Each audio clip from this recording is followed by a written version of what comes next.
Hello, hello. Good evening, good afternoon, good morning. I hope you're having a good day.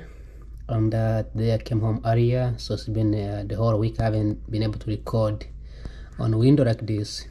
So that means there has to be something that happened today. So today I went to work, I went to school, and as soon as I was in a bus, about to get another and the second bus, my my professor sent an email saying that he canceled the class. So I had to keep going to school, and I was there for a few hours, able to visit some offices, and then I went to the gym for the first time in month, actually years. And this time I had a trainer, so I was able to get some training and some workout. And because I'm part of making a video every single day, it's also to be able to be consistent in terms of workout.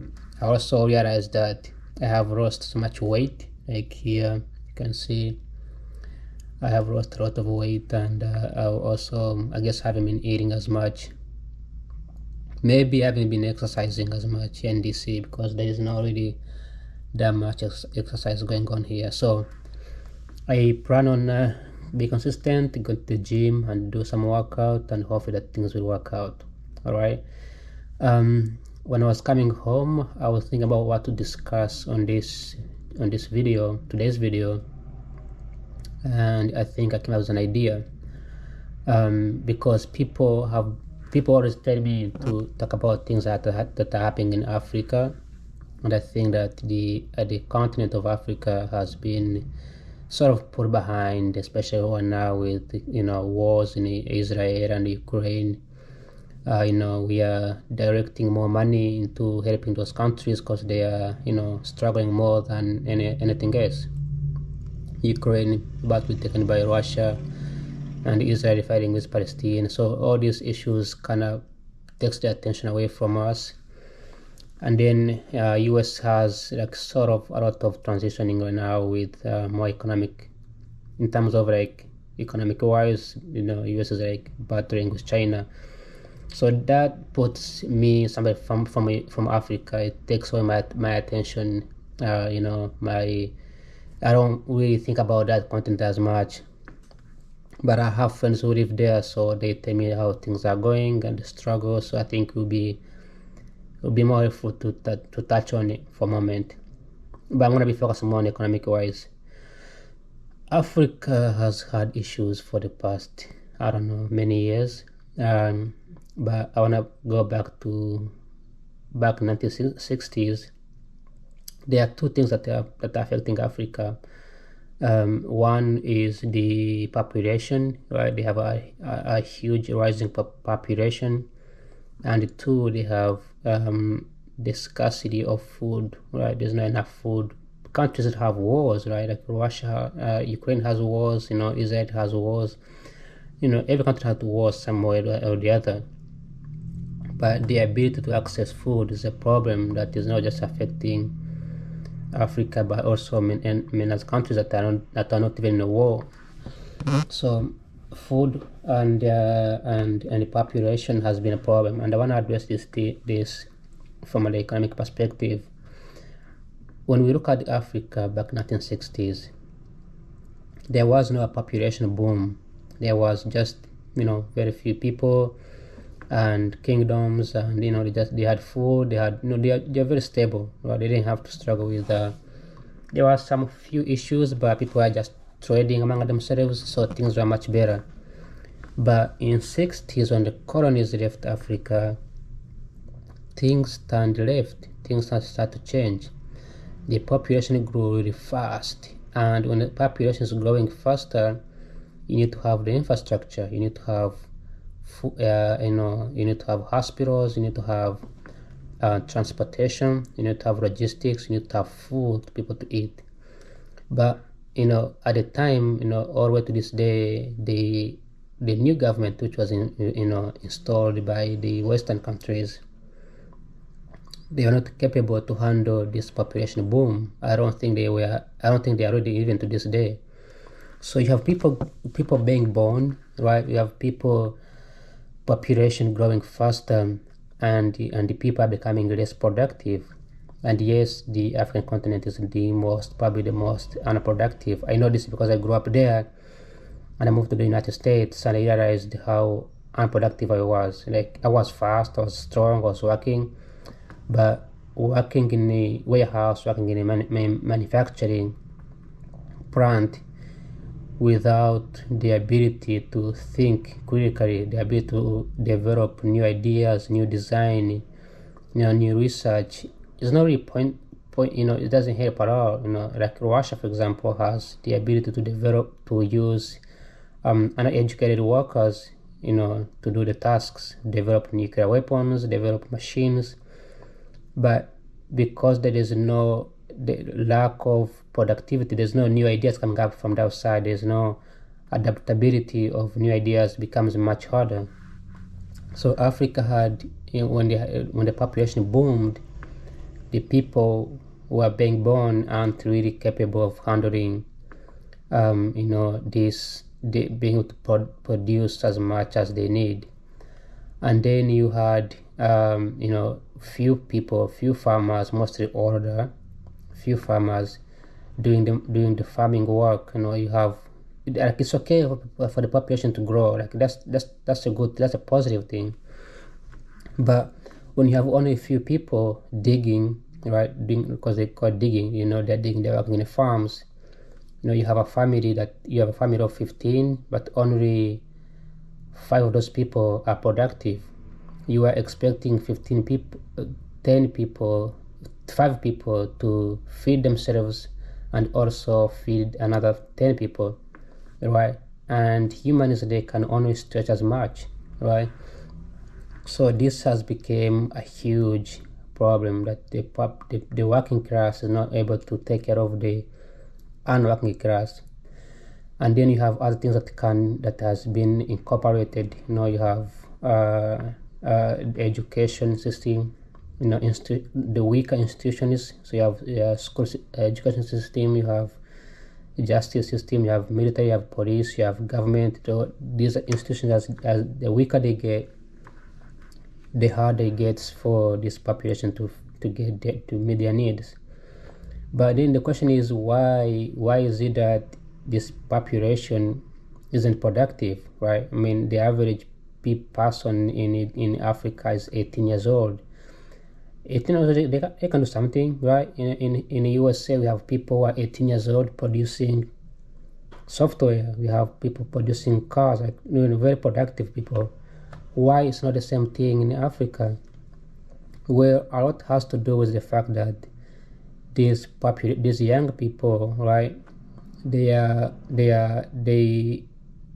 could be productive, they could work, but from 1960s, when the population boomed, many people in Africa have been incentivized to rely on aid, get some help.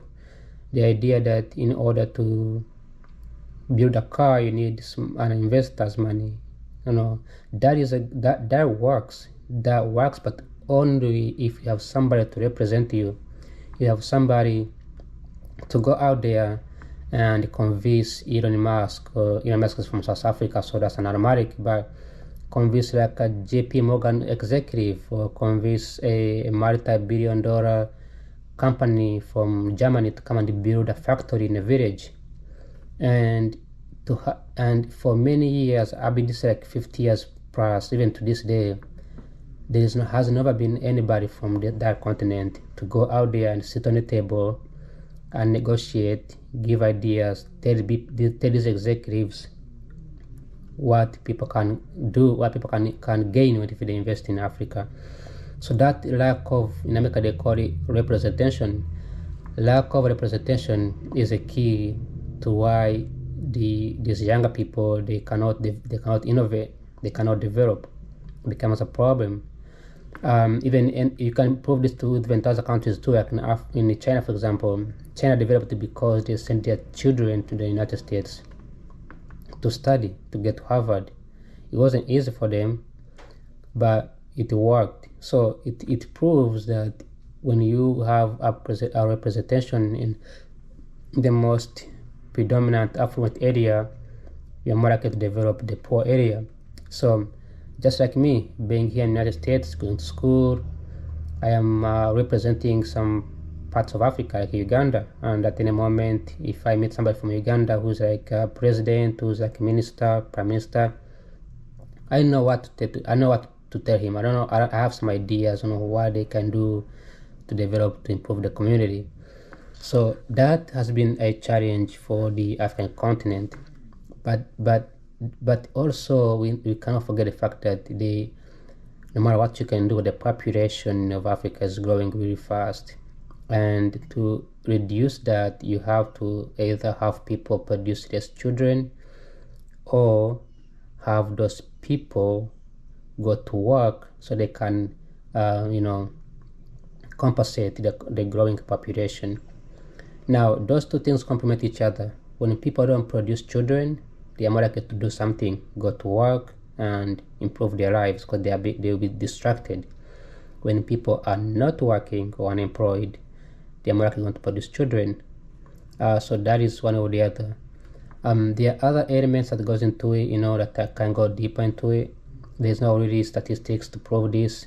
Things like religion, things like cultural influence, things like wars and conflicts. Wars and conflicts are perfectly normal, right? In the United States, we have people shooting each other, we have mass shootings, but it doesn't stop US from developing fast, right? China has issues. China has people who are anti-government protesting. It's still developing fast. So it wars are totally fine. In fact, when the continent or the country is developing faster, people won't fight because they'll be busy working. But when people don't have jobs, when people are not working, people are not distracted by other things, they turn on fighting each other. So I was thinking about continental Africa, and I was thinking about this for a moment when I was coming from my school, because I talk about United States so much, and I feel like someday people are going to ask me, why didn't you talk about Africa? What was your thought? What did you think about it? And maybe this video will be more helpful. But representation is a key. We need to ensure that the African leaders, African young people, they are given time to give a presentation, time to tell us what's going on out there, time to give us some ideas on what they can improve. And I'm not talking about just talking about conflicts and wars. There are things that need to be fixed in Africa. For instance, food scarcity. People don't have food, and this is a reality, right? There is a lack of access to food because many younger people got cities, right? The African cities which were formed by the colonies. These cities, they don't have food. They cannot produce foods, so they have to rely on aid or rely on government loans to keep the city running. So you have more young people running to cities because they think they can find easy jobs.